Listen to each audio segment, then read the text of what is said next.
Hey, I'm Christoffersen. Welcome to your morning devotion. Today I want to talk to you about the comfort of Job.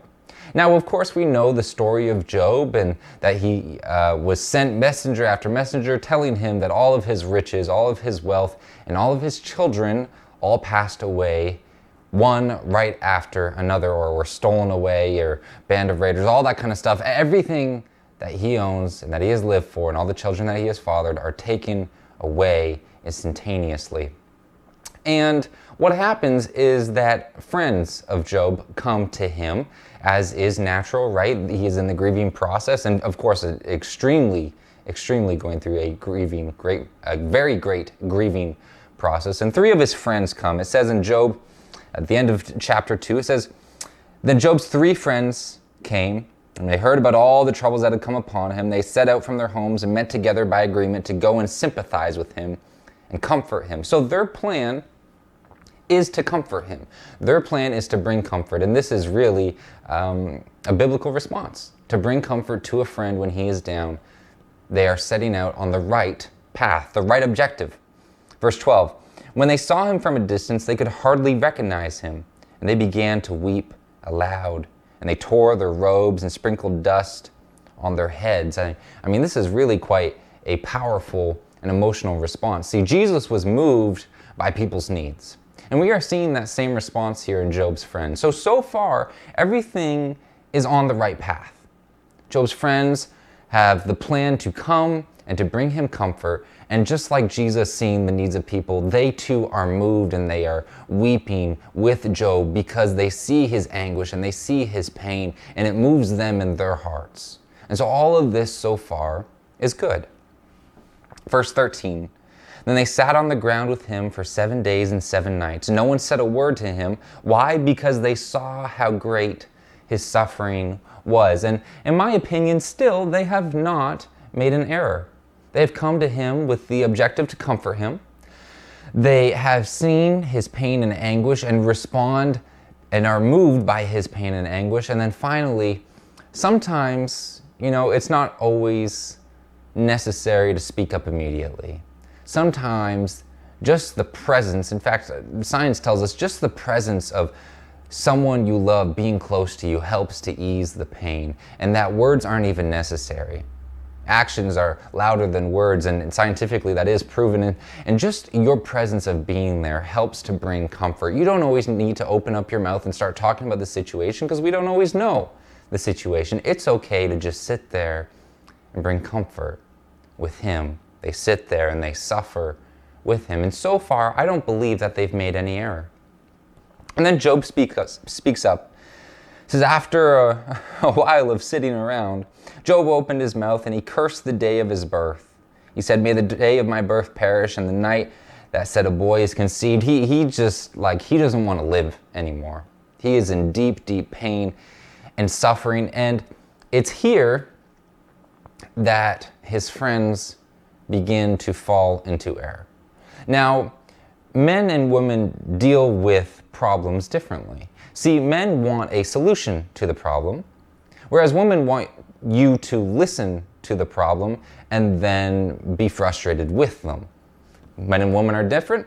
I'm not bashing either one. That's just the way it works. And so we have a group of men sitting around here, all in grief, all suffering.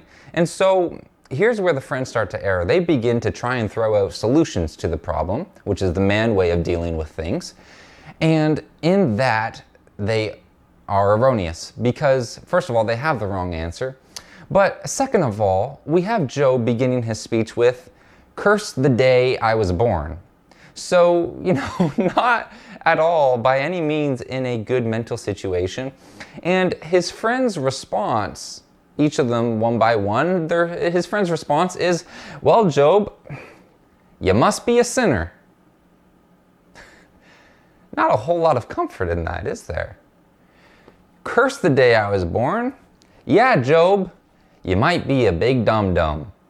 You probably messed up really, really big. Quit doing wrong. Well, you know what? With the friend's objective being to bring comfort, this is totally the wrong response. Now, When you're dealing with someone who is going through a grievous situation or a painful situation or a tormentuous situation, listening is okay. Listening is okay. In fact, usually listening is the best option that you can choose. Because actually in listening, the person needs to release the problem. They need to just get it out of their mind, and they need to vocalize and verbalize what they are dealing with. And so listening is really the best solution rather than spitting out answers, especially when you don't have the whole story, which these three friends certainly do not. They do not have the whole story. But listening first is a way to bring comfort. Listen. What do they have to say? Often enough, the person who is in pain or grieving or in the tough situation will actually work out the solution themselves. They just need someone to listen. So this is where his friends go wrong. They begin to blame him when what they should actually do is just listen. And they do listen, but then the response is in the wrong manner. The response is to blame him and say, no, you're wrong and you're in sin and all this kind of stuff.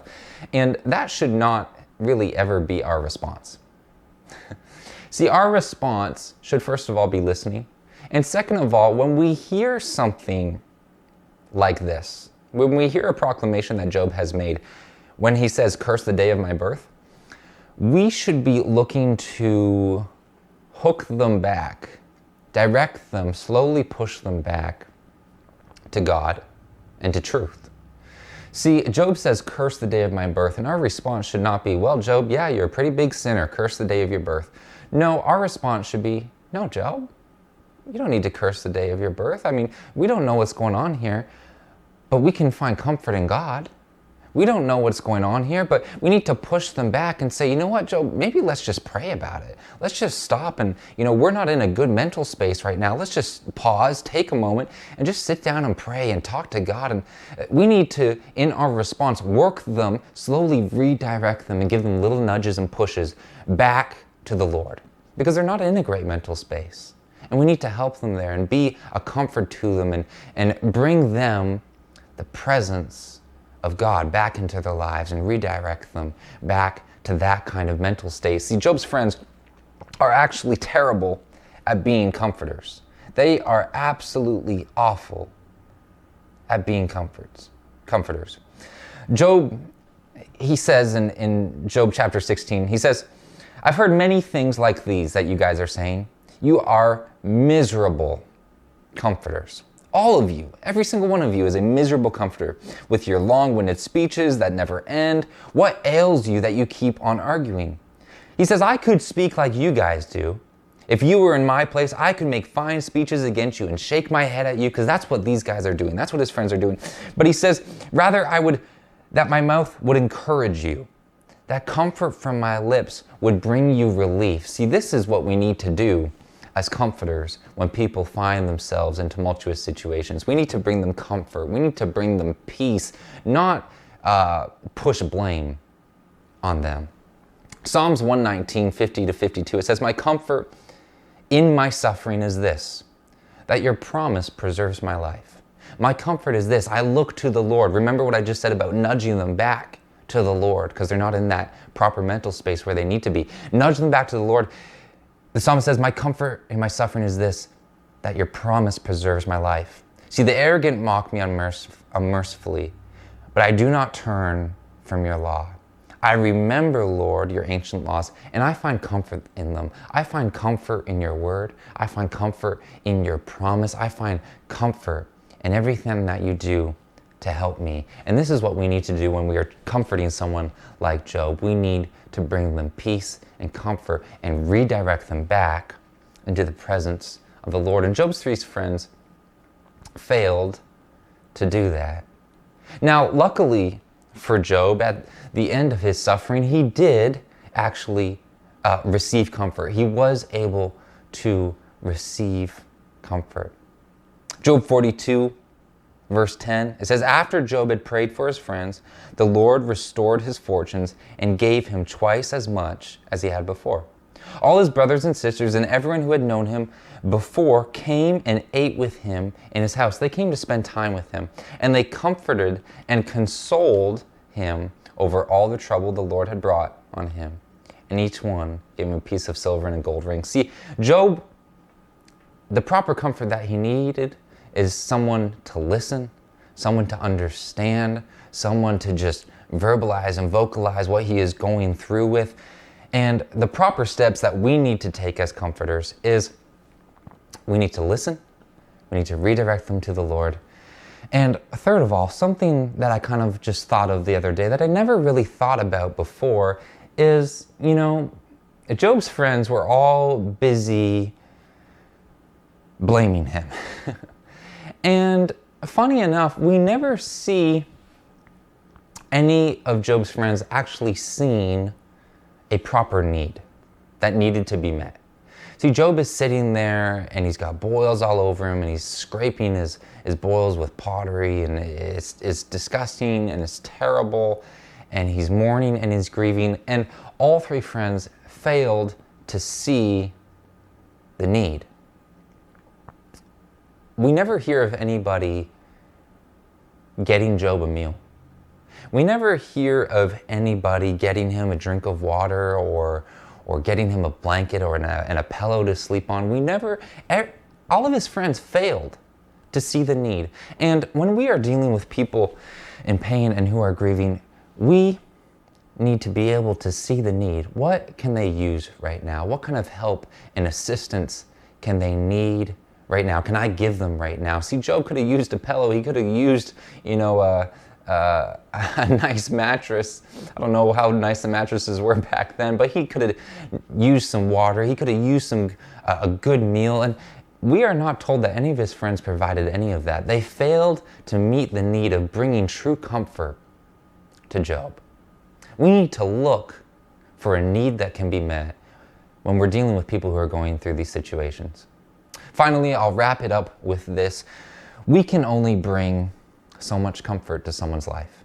We can only meet so many needs. We can only kind of meet the physical needs and some of the mental needs and letting that person verbalize and vocalize their pain. But finally, as I said before, we need to nudge them back to Jesus. See, John 14:16, it says, "And I will pray the Father, and he shall give you another comforter." He's going to send the comforter that he may abide with you forever. See, the Holy Spirit comforts us, and it brings us peace, and it brings us rest, and it brings us reassurance. The best thing that we can do is to redirect that person back to the Lord, because that is ultimately where they will find comfort. So, in closing up today, I hope that this helps give you some things to think about when you're dealing with people or when you see people who are going through a tough situation. Love them, listen to them, redirect them back to the Lord, and see and meet a need that you think will help them and bring them comfort and love and joy and peace. Amen. God bless you today, church. I hope you have a wonderful rest of the day, and I'll see you on Sunday.